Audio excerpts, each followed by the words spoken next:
Welcome to That's Good Broncos. I'm Brandon Perna, and we're looking at the third preseason game of the year. Broncos versus Texans. And you know what? It's always nice to see John Lynch in the announcer's booth. I love John Lynch.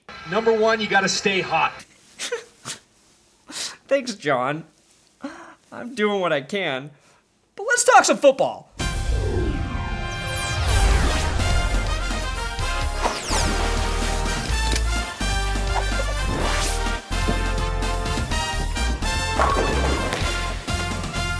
The Broncos and the Texans continued the fight that started during their joint practices earlier this week.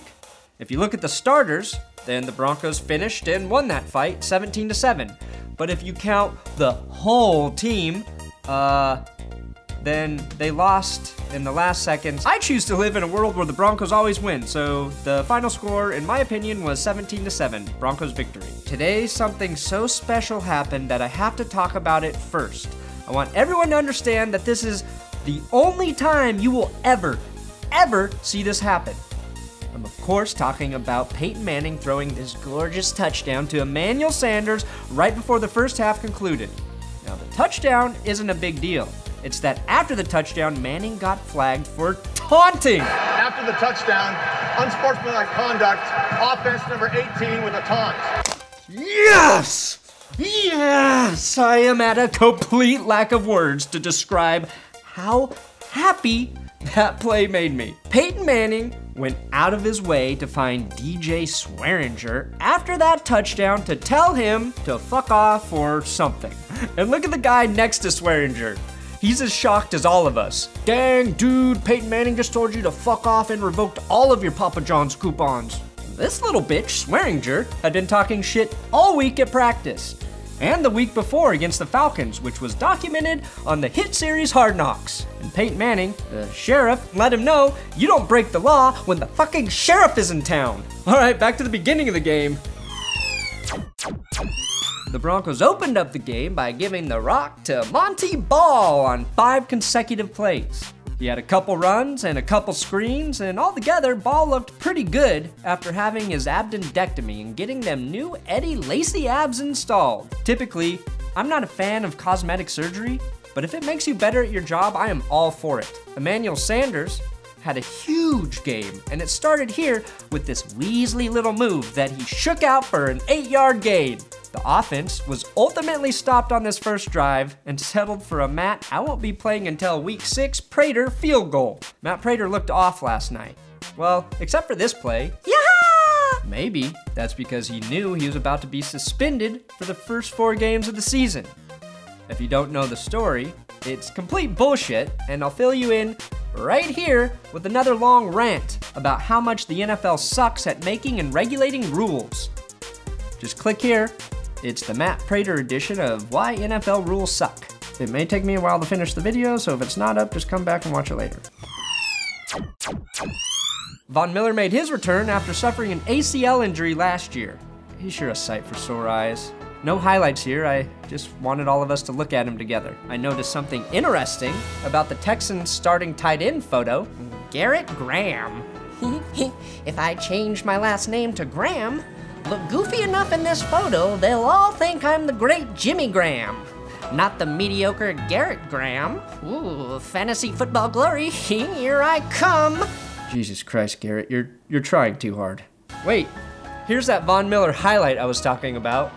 He and Kevin Vickerson blow up this screenplay by getting in Ryan Fitzpatrick's face right after the snap and batting down his shitty pass attempt. Speaking of Ryan Fitzpatrick, if I had to love one quarterback in the NFL not named Peyton Manning, it would be Ryan Fitzpatrick. He never got a fair shake. He's a Harvard grad, and that beard, oh my God, that beard makes me envious.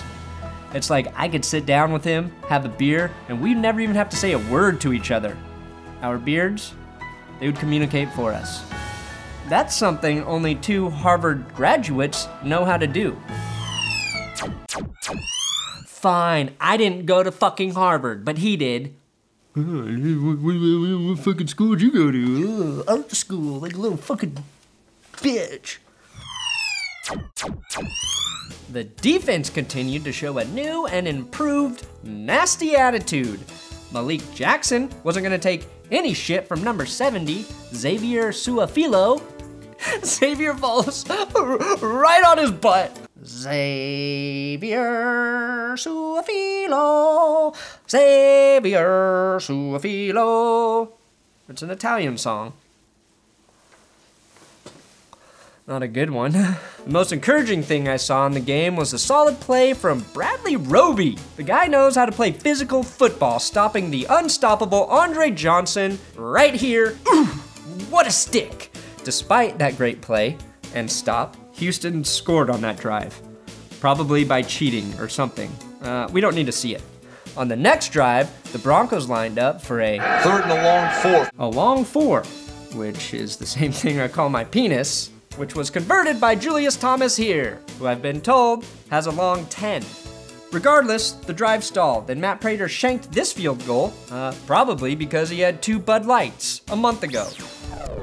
The first half was coming to an end. The Broncos were down 3-7, so I was excited to see what the Broncos could do in those last 2 minutes. And I was not disappointed. Actually, they didn't even need 2 minutes, because with 1:17 left, the Sheriff lit the place up by hitting Emmanuel Sanders for a 67-yard Denver Broncos touchdown. Manning's arm is looking strong, and Emmanuel Sanders is helping us all forget about Big Dick Decker with his blazing speed. A perfect pass, a perfect play, and perfect coverage of that play by me. The Texans had to punt with 42 seconds left in the half, which is like 40,000 minutes to a player like Peyton Manning, who took advantage of the ticking clock by connecting with Wes Welker down the middle of the field on back-to-back plays. The second play is the one that took Welker out of the game. Immediately following that play, Peyton Manning throws an enchanting touchdown pass to Emmanuel Sanders, and the rest is history. Manning gets called for the taunting penalty, and Emmanuel Sanders tells us all to hang loose, which we will do, Emmanuel. You tell us to do something, we're gonna fucking do it. All day, every day. That was the play that ended the half, and as far as I'm concerned, it ended the game. Thanks for watching another episode of That's Good Broncos. Make sure to subscribe to my channel, That's Good Sports, and to follow me on all the social medias that I like. I also want to let everyone know I will be at the first game of the season when the Broncos play the Colts, and possibly the second game. Talking to people about the Broncos before the game starts, so come find me. I don't know where I'll be, but I'll have a camera, and I'll look like I look. Also, I don't have tickets to that first game, and I would like tickets. So if any of you have tickets or know someone selling good seats at a fair price, I'd like to buy them. Shoot me an email at thatsgoodsports@gmail.com, and we'll work it out. It's important. I'm trying to take my girlfriend to her very first NFL game, and I want it to be at Mile High.